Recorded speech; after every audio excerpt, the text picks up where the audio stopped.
Dublin, April 1912. In the early 20th century, Dublin remained a hugely important political, commercial and cultural city. It was nonetheless a city notable for the underlying tension and restlessness so typical of places profoundly divided by wealth, class and religion. In Harland and Welsh Belfast, two new sister ships stood side by side, the Olympic and Titanic. The latter ship, however, would alter the lives of so many for generations to come, including the lives of Dubliners William Kelly, Joseph Dawson and stewardess Violet Jessop, who were all employees aboard the ill-fated RMS Titanic.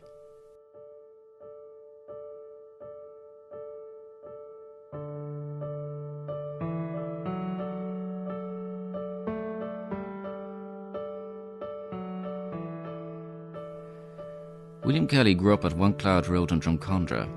He was a newly qualified electrician, having completed his 3-year apprenticeship with the Dublin electrical engineering firm of T.E. Bronker Limited.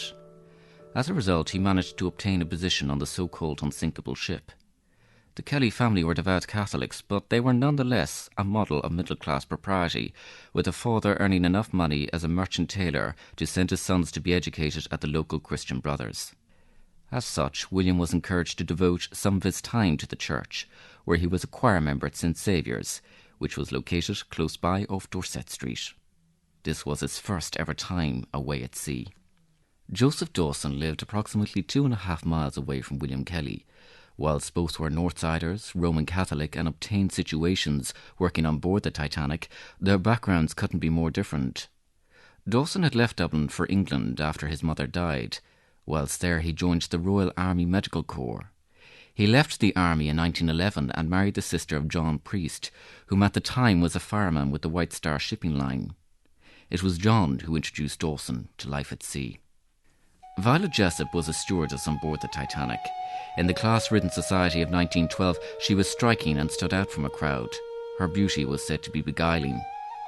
Her father had left Dublin for the Argentine in the mid-1880s, where he started up a sheep farm. However, after he died, Violet's mother felt compelled to return with the family to London. Violet's unique claim to fame was that she was on board all 3 White Star Olympic-class liners when each one came to grief. On the night of the Titanic disaster, Violet was asleep during impact, but was awoken by all the commotion. However, like every other crew member, she got dressed in her uniform and helped with the evacuation. William Kelly was a most important figure. It was part of Kelly's job to remain below to keep the electricity going, not just for the electric lights, but more importantly for the Marconi system, a system which Jack Phillips and Harold Bride frantically used, sending out the now infamous SOS messages. How many more lives were saved as a result of the bravery of men like William Kelly, who died at just 22?